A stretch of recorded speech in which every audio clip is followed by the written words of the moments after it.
Chers auditeurs, chères auditrices, bonjour et bienvenue dans le vent de rubrique des bonnes ondes confinées.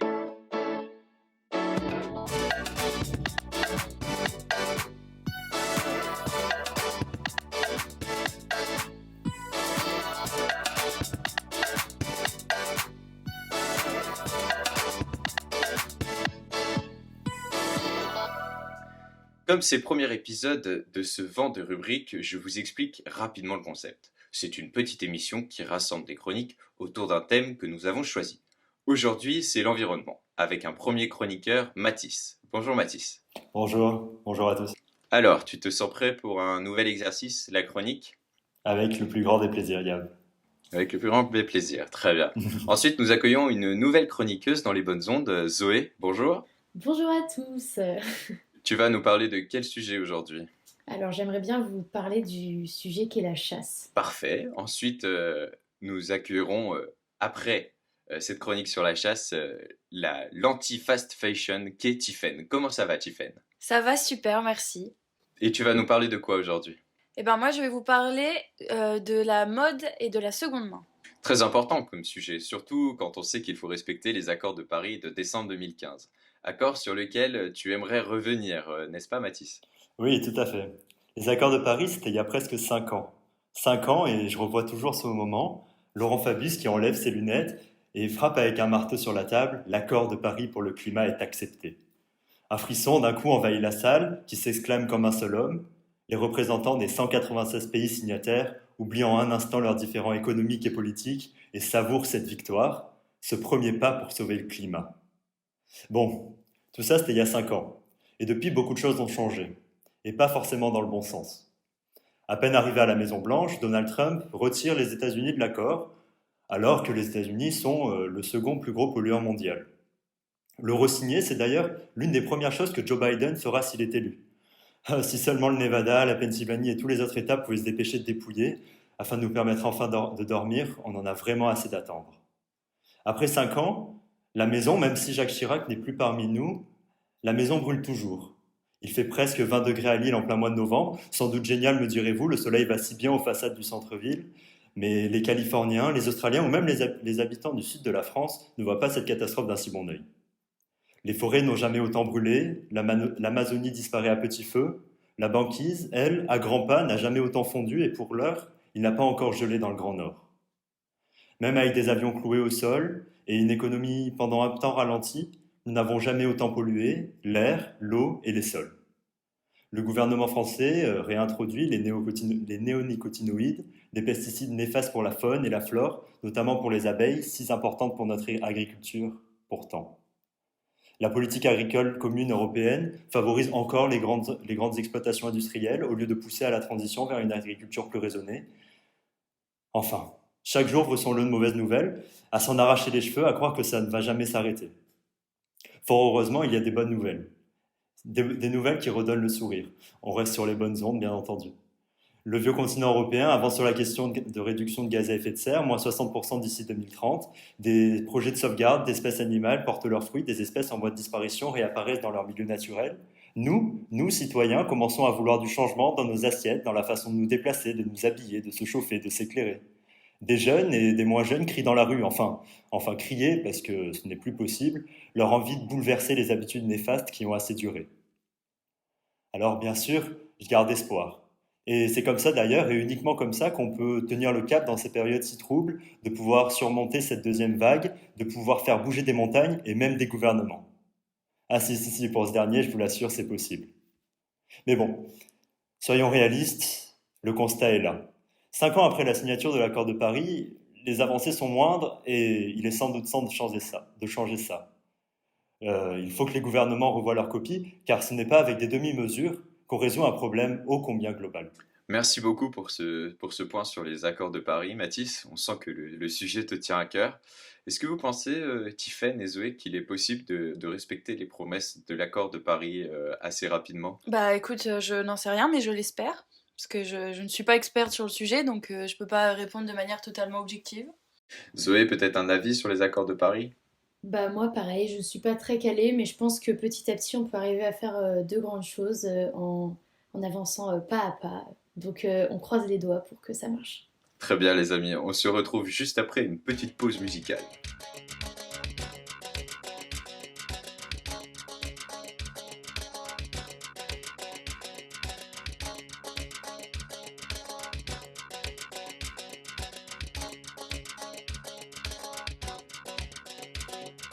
Danse, va tanguer sur le parquet ciré. Les violons, ça fait rêver. Les yeux dans les yeux, fais-les tourner. Et fais-toi désirer. Toi qui connais si bien le cœur des femmes, tous les mots qui les enflamment, celles qui le temps d'un tango se lave, frémissante et parfumée. Toi tu sais où les trouver. Les divas du dancing, les divas du dancing, les cinglés du mango, celles qu'on ne verra jamais dans les discos, les fans du saxo, les fêlés du passo, celles qui pensent encore au temps du Mikado, les divas du dancing, les divas du dancing. Danse, entends-tu leur désir murmurer? Le bandeau ça fait rêver, fais-les mourir le temps d'un baiser. Sans l'ombre d'un palmier, toi qui fais brûler la chair des femmes, sans jamais donner ton âme à celle qui sous ton regard se pâle, frémissante et parfumée. Toi tu sais où les trouver. Les divas du dancing, les divas du dancing, corps serré, cœur glacé. Elles gardent de toi un peu de gomina sur le bout de leurs doigts quand elles sont caressées. Cette nuque bleue qu'elles aiment t'embrasser. Les divas du dancing, les divas du dancing, sans jamais donner ton âme, sans jamais verser de larmes, larmes, larmes. Les divas du dancing, les divas du dancing, les cinglés du mango,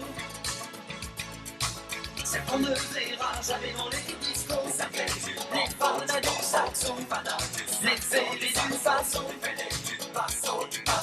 celles qui pensent encore au temps du Mikado, les divas du dancing, les divas du dancing,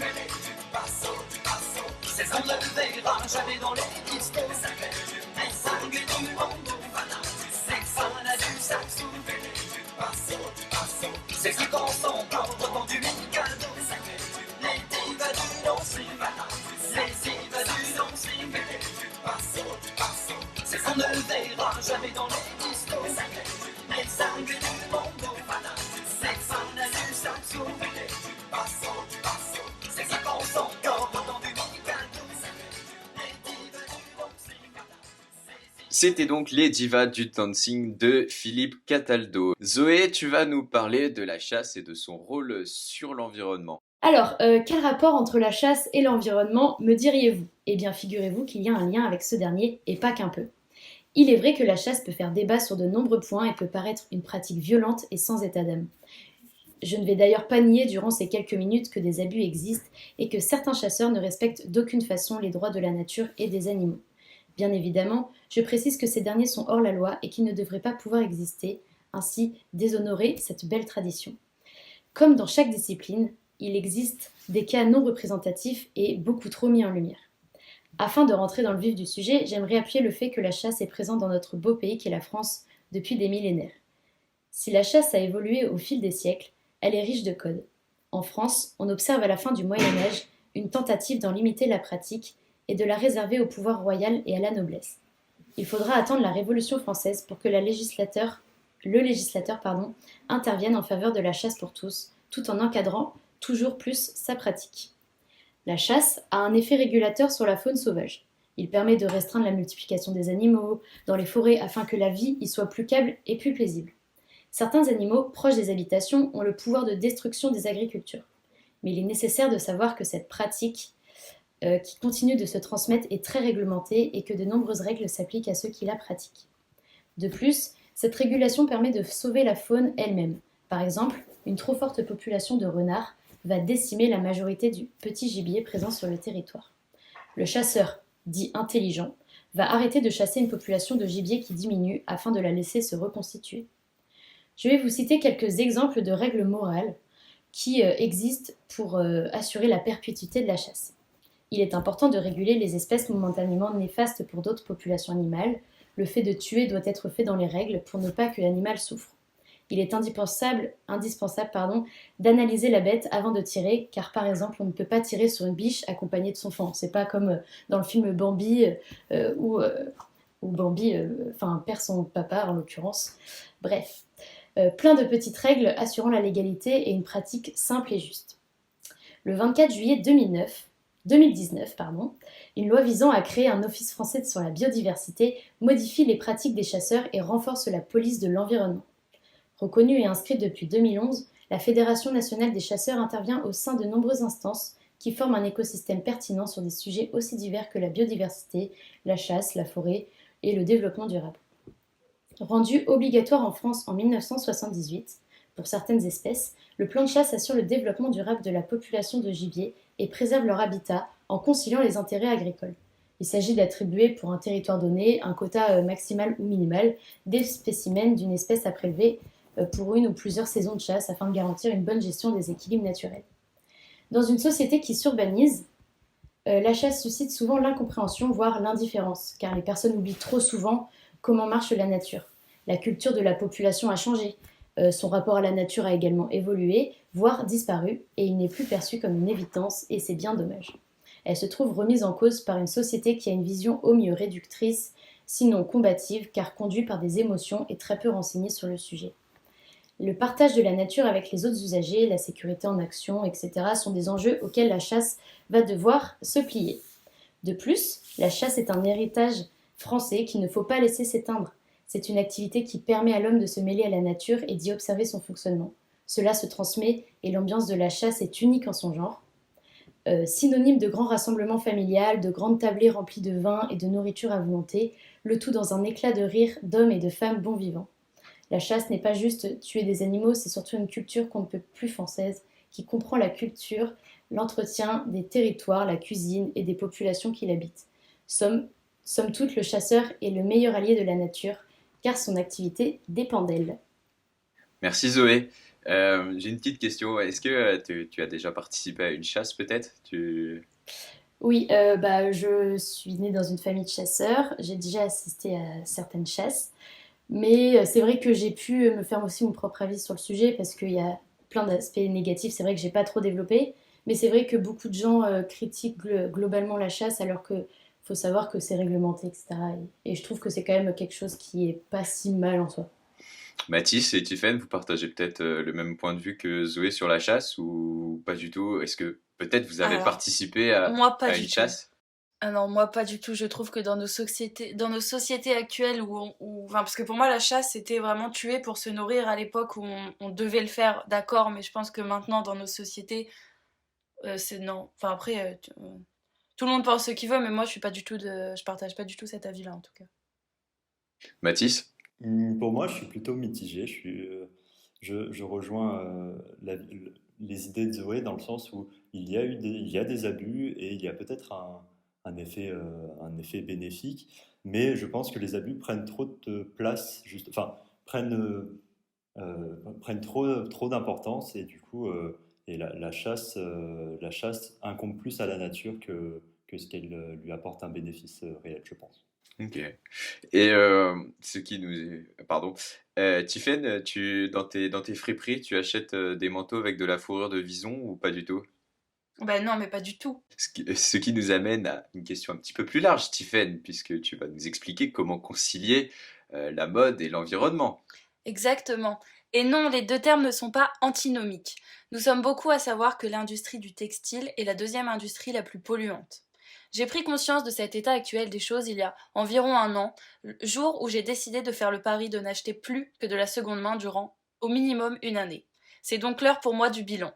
Moi qui étais une accro des enseignes classiques type Zara, H&M, etc., le changement fut radical. J'ai commencé par Vinted, le géant lituanien qui s'est imposé comme le leader de la seconde main. Vinted est une grande friperie en ligne. L'application me convenait au début, mais je voulais aller plus loin dans mon but de moins polluer et les coûts environnementaux de transport me tracassaient. J'ai alors franchi la porte des friperies. Je suis passée d'un magasin où tout était brillant, les vêtements repassés, propres, à la limite de me crier de les acheter, à des montagnes de vêtements chiffonnés, parfois troués. Alors oui, la fripe, ça peut en dérouter plus d'un, mais je trouve ça fabuleux d'acheter un vêtement et de se dire qu'il a appartenu à une autre personne, que ce vêtement a vécu une autre vie avant nous. Acheter en friperie peut vous réserver de très belles surprises. Je me souviens d'une histoire qu'une amie m'a contée, où, dans un sac chiné en fripe, elle avait trouvé des vieilles lettres qui dataient de 1960. Il y a donc une part de poésie dans les magasins de seconde main. Impossible de trouver ce charme dans les magasins traditionnels. Et en plus de vous faire plaisir sans vous ruiner, vous participez à tout un système qui agit pour la planète, mais également pour que des personnes se réintègrent dans la société. La réinsertion professionnelle rime avec la sape occasionnelle. Pour conclure, je dirais que la seconde main, c'est plus qu'un mode de consommation, c'est devenu un mode de vie. Merci Tiffaine. Zoé, Mathis, vous achetez peut-être vos vêtements dans des friperies en seconde main ou alors vous continuez à être des adeptes de H&M, Zara? Alors, pour ma part, personnellement, je suis comme Tiffaine. Les friperies, c'est vraiment un endroit où on peut trouver de tout.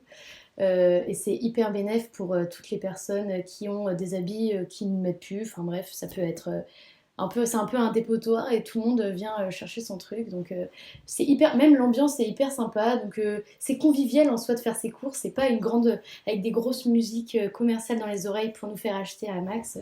Non, moi je suis très favorable à ce projet. Mathis, tu rentres dans des friperies peut-être? Pour ma part aussi, de plus en plus, la transition est longue mais avance. Je trouve aussi, donc je rejoins les idées de mes comparses chroniqueuses, tout à fait. C'est tout de même un mode de vie. On se sent même fier de porter des vêtements plus qu'un vêtement qu'on a acheté dans une grande enseigne de fast fashion. Euh, voilà. Et peut-être que vous vous souvenez de votre dernier vêtement que vous avez acheté en friperie, Tiffaine? Oui, oui, ah bah, bien sûr, moi je m'en souviens, c'était au Secours populaire de l'Homme. J'ai acheté un sac, un pull et un col roulé pour 10 euros, je me souviens. Pas mal, pas mal. Des adresses peut-être, Tiffaine, Bien pour sûr, inciter bien sûr. nos auditeurs et auditrices à acheter leurs vêtements en seconde main? Bien sûr. Alors, bah déjà le Secours populaire de l'Homme, Emmaüs de Vambrechy. Mhm. Après, il y a toutes les petites fripes, type Frip Up, etc., dans la rue Léon Gambetta. Après, il y a aussi le marché de l'Oisem, le dimanche matin, où il y a des très bonnes fripes. Et c'est déjà pas mal dans le nord de la France. Zoé, tu veux peut-être ajouter des magasins que tu connais à cette liste? Non, pas plus que ça, mais je sais qu'il y a aussi une fois par an un gros déstockage au Palais Rameau à Lille, avec un peu vente au kilo, et on peut prendre plusieurs articles pour pas très cher finalement. Donc ça peut être un bon plan. Voilà. Très bien, merci beaucoup pour ces petites adresses. On espère que vous vous rendrez là-bas chers auditeurs, pour contribuer à limiter votre impact écologique. Merci à vous d'avoir participé à cette émission. C'était une émission avec différents points de vue et des petits débats qui vont peut-être se poursuivre en off. Chers auditeurs et auditrices, on se retrouve la semaine prochaine pour un nouvel épisode des Bonnes Zones Confinées sur le thème de, je ne sais plus, Tiffen, tu peux peut-être m'aider Sur le thème des good vibes. sur le thème des good vibes. Surtout, prenez soin de vous et de vos proches et à très bientôt.